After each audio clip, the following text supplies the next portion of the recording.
Président de la réunion mensuelle du gouvernement, le Premier ministre Phạm Minh Chính a souligné que l'objectif d'une croissance d'au moins 8% nécessitait de gros efforts. Il y a exactement 50 ans, la victoire de la campagne du Tây Nguyên a marqué un tournant important dans l'offensive générale du printemps 1975. Combinant la musique traditionnelle et moderne, de nombreuses créations musicales de jeunes artistes vietnamiens contribuent à diffuser des valeurs culturelles de la nation.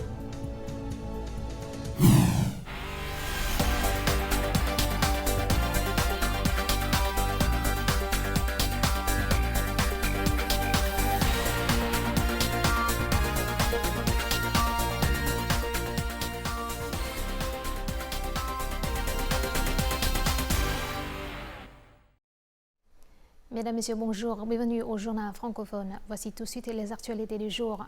Le Premier ministre Phạm Minh Chính a présidé ce mercredi à Hanoï la réunion gouvernementale du mois de février.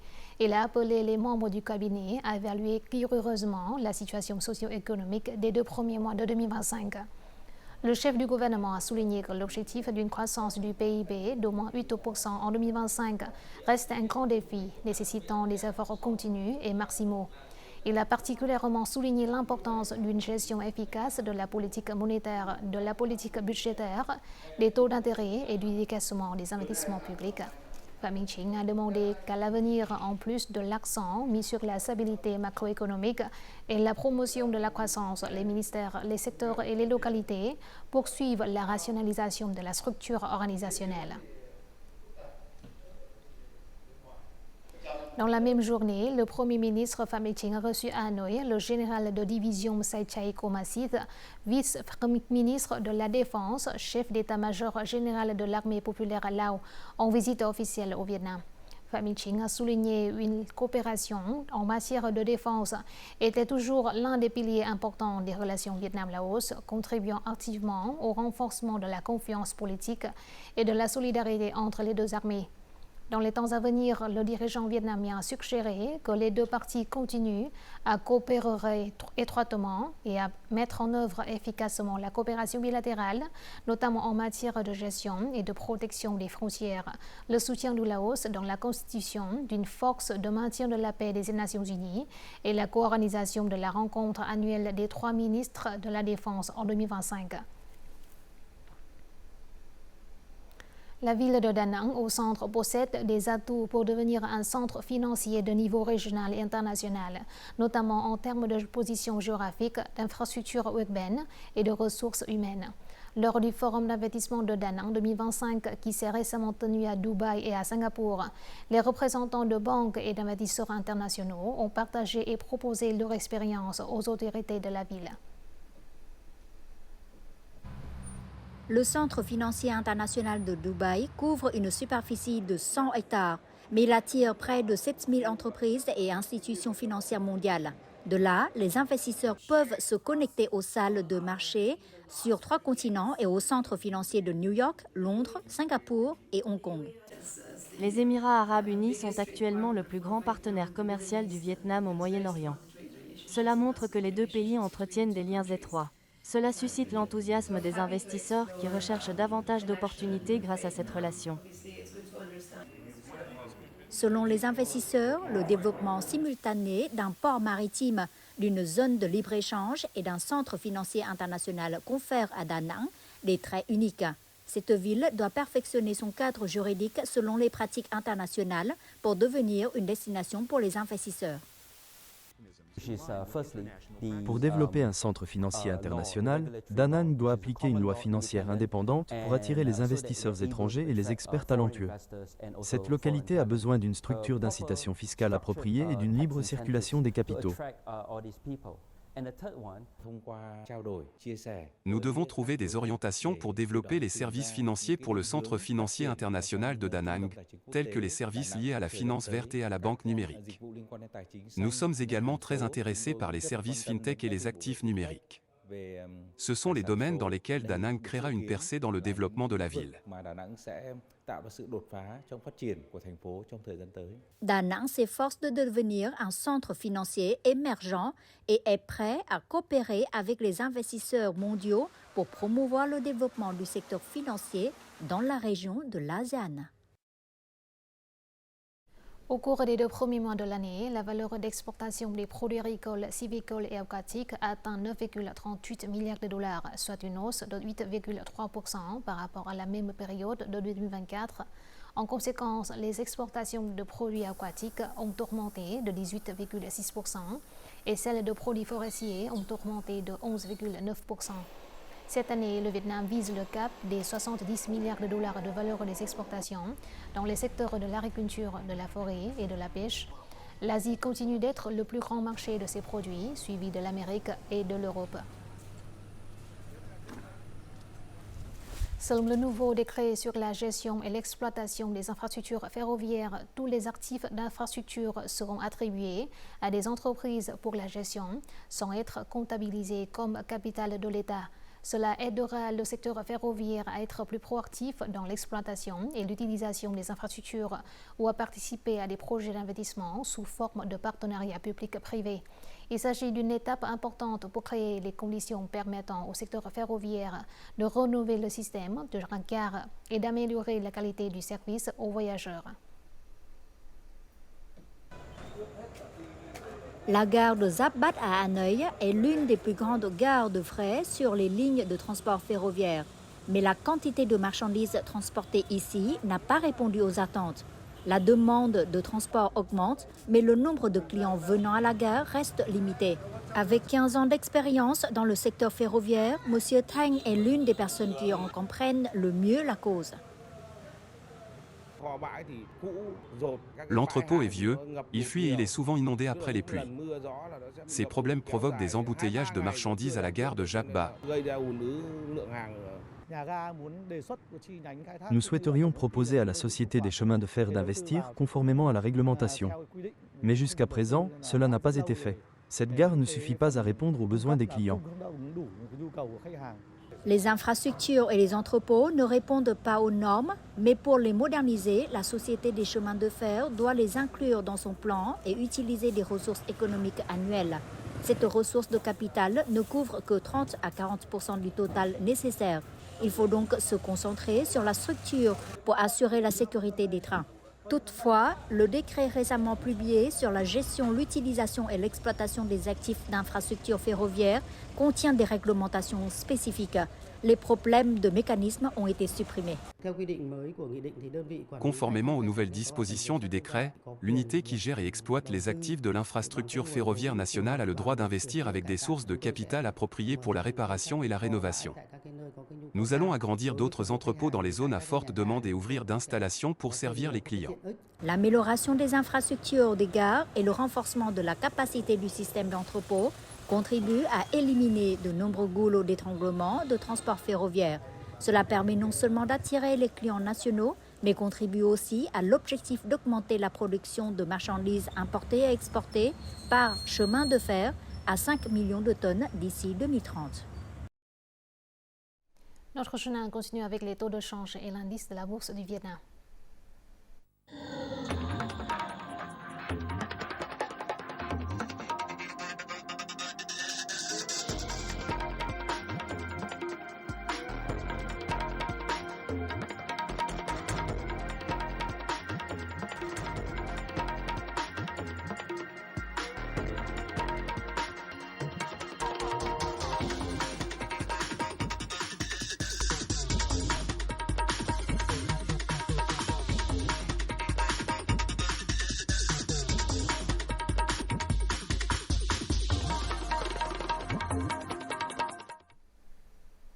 Il y a exactement 50 ans, la campagne des Hautes-Terres centrales a donné le coup d'envoi à l'offensive générale et au soulèvement du printemps de 1975.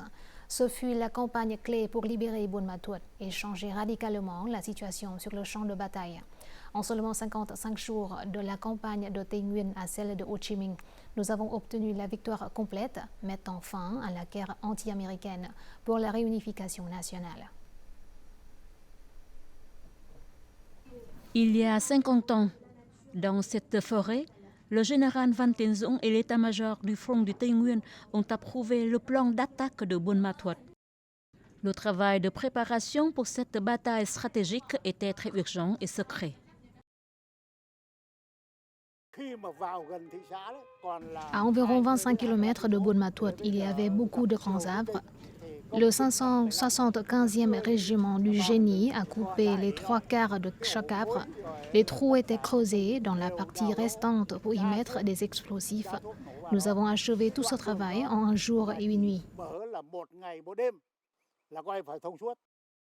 À l'aube du 10 mars, la tempête de feu des forces armées vietnamiennes s'est dirigée vers la ville de Buôn Ma Thuột, tandis que les forces de l'ennemi se concentraient à Kon Tum et à Pleiku. Au moment des tirs, de nombreuses unités ont attaqué Buôn Ma Thuột simultanément. Une compagnie de chars a accompagné un bataillon d'infanterie pour attaquer directement la 23e division de l'ennemi. Le professeur Hoa Minh Thao a décrit cette bataille comme une fleur qui s'épanouit dans le cœur de l'ennemi. Entrant à Buôn Ma Thuột, l'équipe de travail politique du comité du parti de Dak Lak a apporté des tracts du Front de Libération Nationale, appelant la population, y compris ceux travaillant pour le régime de Saigon, à soutenir la révolution. Des avions d'ennemis patrouillaient au-dessus de nos têtes alors que nous continuions de marcher. Nous étions protégés par les tirs de canon anti-aériennes de l'armée révolutionnaire. Dès le matin du 12 mars, l'équipe de travail politique a commencé à mobiliser des masses pour se soulever. La campagne du Tây Nguyên a créé une percée stratégique en coupant le champ de bataille du Sud en 3 segments. Nous avons pris le contrôle entier de la partie en milieu. La campagne du Tây Nguyên a été un grand succès. Sauf la division 308 chargée de protéger la capitale, toutes les forces ont remporté une victoire glorieuse en moins d'un mois. Après cette campagne, une vaste zone de haut plateau du centre et des zones côtières de Bình Định, Phú Yên et Khánh Hòa ont été libérées. Cette victoire a marqué un tournant important sur le champ de bataille. Une ronde opportunité s'est présentée, confortant la détermination du Politburo à libérer le Sud avant la saison des pluies.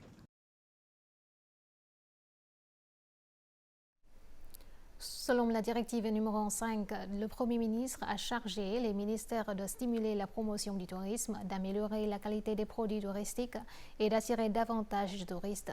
Parmi les solutions, la politique d'exemption de visa a considérablement stimulé la demande sur de nouveaux marchés. Ce mois-ci, le Vietnam a exempté de visa des touristes en provenance de Pologne, de République tchèque et de Suisse. Cela porte à 27 le nombre total de pays dont les citoyens sont exemptés de visa pour le Vietnam. Cette année, les touristes en provenance de Pologne, de République tchèque et de Suisse bénéficient d'une exemption de visa de 45 jours.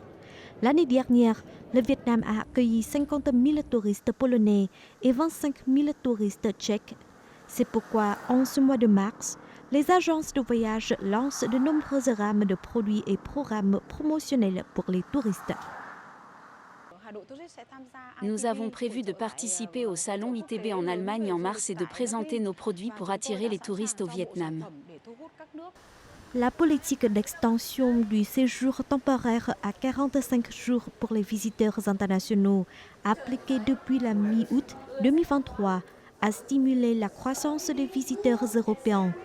Le Vietnam a enregistré la meilleure reprise du tourisme en Asie du Sud-Est, surpassant la Malaisie, la Thaïlande et Singapour.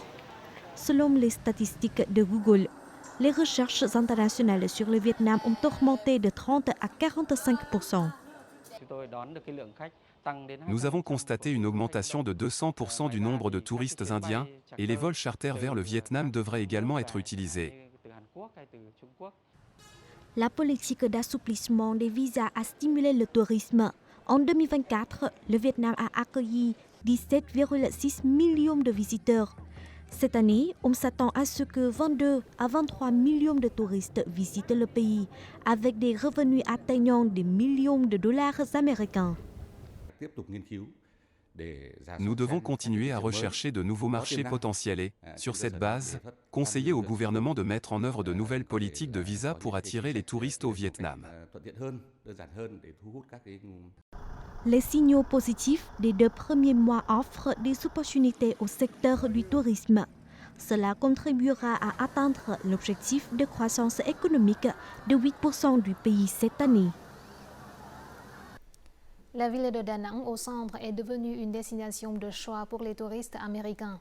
En effet, le nombre de recherches d'informations sur Da Nang en janvier dernier a augmenté de façon spectaculaire de plus de 1500% par rapport à la même période de 2024, dépassant même Tokyo et Bangkok. Selon les données publiées le 4 mars par la plateforme de voyage numérique Agoda, Da Nang reste dans le top 5 des destinations prisées par les touristes d'Amérique du Nord.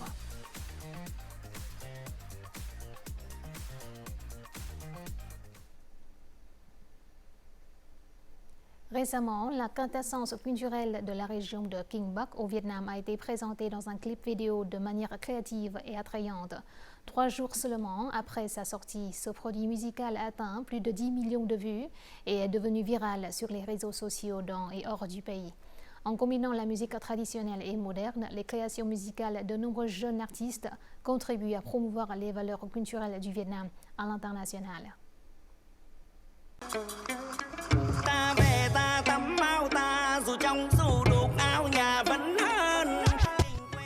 Les activités culturelles et les paysages de Bắc Ninh sont présentés de manière attrayante et dynamique. Soigneusement mise en scène, de la musique au décor, le clip vidéo Bắc Bling est un cadeau spécial que les artistes de Bắc Ninh, tels que la chanteuse Hoa Min Ji, l'artiste émérite Xuân Hinh et le musicien Tuấn Cry dédie à leur terre natale. Ce clip est très différent de mes autres œuvres et constitue un cadeau pour ma terre natale. En plus de mettre en valeur le paysage, je souhaite faire découvrir au monde la beauté culturelle du Vietnam. Ce produit musical bénéficie de la participation de plus de 300 figurants qui sont des résidents du village de Larsa. J'ai 77 ans, mais j'ai quand même participé à ce clip parce que je l'aime. Avec 10 millions de vues en 3 jours, ce clip prouve que la créativité des jeunes peut être une force importante dans la promotion et la diffusion de l'amour du pays.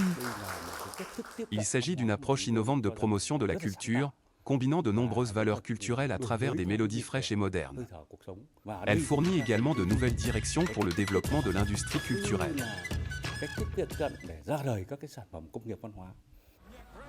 De nombreux produits musicaux sont récemment devenus des ambassadeurs de la culture et du tourisme dans diverses zones rurales du pays. Je suis né à Tuyen Quang, où vivent de nombreuses minorités ethniques. Je me suis dit, pourquoi ne pas intégrer ces éléments dans ma musique? Je vis avec ces identités culturelles afin de pouvoir les intégrer dans mes œuvres de la manière la plus authentique possible. De nombreuses localités ont collaboré avec de jeunes artistes pour lancer des produits musicaux qui honorent la beauté de la nature et des populations locales. Cependant, il est essentiel d'investir de manière systématique, avec une réflexion créative et une compréhension des tendances, afin que chaque œuvre puisse conquérir le public.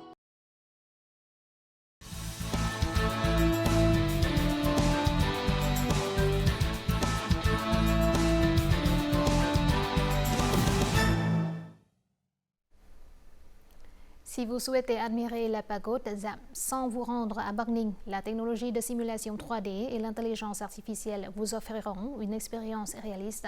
C'est le travail que l'architecte Đinh Việt Phương et ses collègues effectuent depuis plus de 20 ans en restaurant de nombreux sites historiques et œuvres architecturales. Passionné par le patrimoine et la technologie, Phương a contribué de manière significative à la préservation des valeurs culturelles. Nous le rencontrons sans plus tarder dans ce chapitre, l'invité du jour. Đinh Việt Phương a consacré 20 ans à faire revivre le patrimoine vietnamien. Il a débuté son parcours par un projet de simulation 3D du vieux quartier de Hanoï pendant ses années d'études qui a attiré l'attention des experts. Pour lui, la numérisation du patrimoine est le pont reliant les valeurs anciennes à la vie moderne. Des statues anciennes et des fêtes traditionnelles aux vestiges de reliques de guerre, Phương les a restaurées et préservées dans un espace numérique. Poussé par son amour pour l'histoire vietnamienne, il aspire à créer une base de données patrimoniales et à appliquer l'intelligence artificielle pour développer les industries culturelles uniques du Vietnam. Bonjour, merci beaucoup d'avoir accepté de participer à notre émission. Vous avez participé à de nombreux projets de numérisation du patrimoine. Votre collaboration la plus récente était avec le Musée d'histoire militaire du Vietnam. Pourriez-vous nous en dire davantage? Nous avons travaillé sur ce projet avec le Musée d'histoire militaire du Vietnam pendant plus de 6 mois, du début à la fin. Nous avons eu la chance de nous voir confier la création d'un système complet de dioramas de bataille. Ces dioramas incluent non seulement des modèles physiques, mais aussi une technologie de cartographie corporelle. En outre, nous avons créé plusieurs films 3D illustrant des batailles historiques, telles que la bataille de Bac Dang et la construction de l'ancienne citadelle de Co Loa. Une application particulièrement remarquable a été notre expérience de réalité virtuelle, qui permet aux utilisateurs de voir à travers les yeux d'un conducteur de char. Ils peuvent revivre l'expérience de la navigation du char depuis la rivière Saigon, de la percée des défenses et de l'enfoncement des portes du palais de l'indépendance. Quelles sont les étapes clés pour numériser un patrimoine?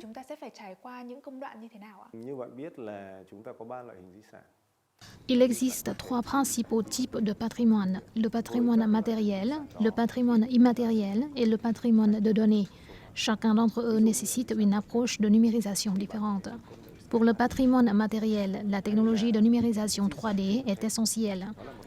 Pour le patrimoine immatériel, comme les festivals, nous numérisons par le biais des films de photographie, d'enregistrement audio, de vidéo à 360 degrés ou de capture de mouvement. La création d'une base de données complète est pour nous presque une mission depuis près de 20 ans. En 2004, j'ai travaillé avec l'équipe 3D Hanoï pour utiliser la technologie 3D afin de reconstruire le vieux quartier de Hanoï à partir de données historiques. Maintenant que notre société reconnaît l'importance de la numérisation du patrimoine, notre travail se poursuit, alimenté par un sens renouvelé de l'objectif.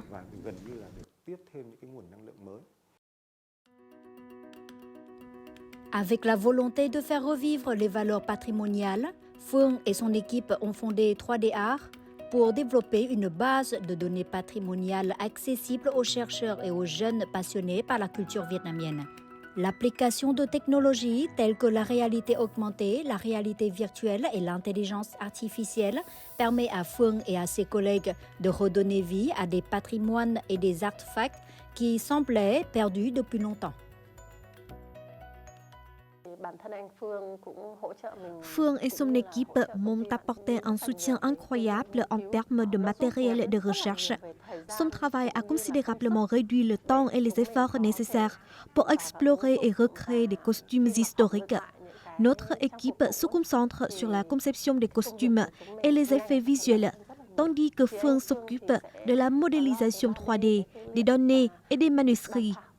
Nous travaillons en parfaite harmonie pour produire les représentations les plus précises, détaillées et raffinées de chaque période historique de nos recherches. La présence vivante du patrimoine sous des formes nouvelles et captivantes aide la jeune génération à mieux comprendre et apprécier ce que les ancêtres ont laissé derrière eux. C'est l'aspiration à laquelle Phương et son équipe ont consacré tout leur cœur et leur esprit, redonner vie au trésor de la nation.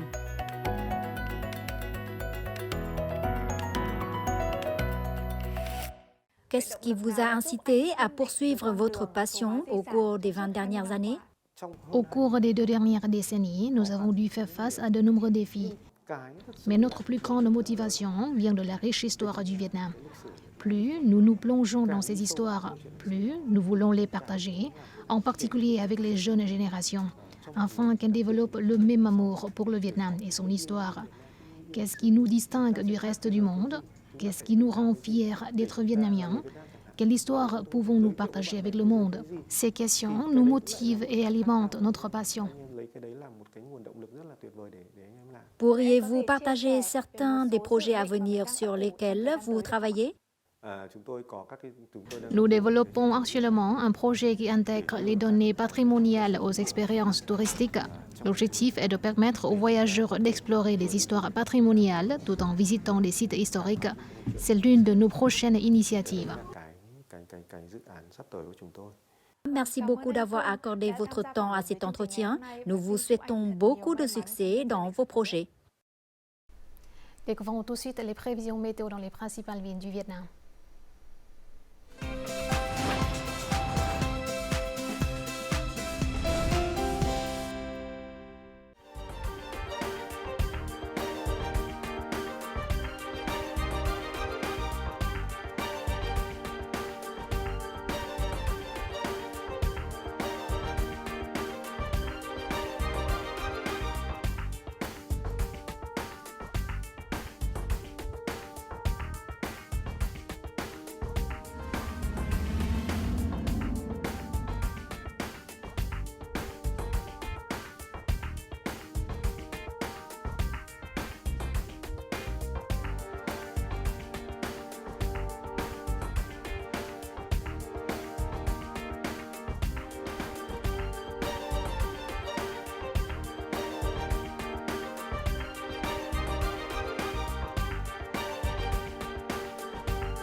C'est la fin de notre journal francophone. Merci de votre attention. Au revoir et à la prochaine.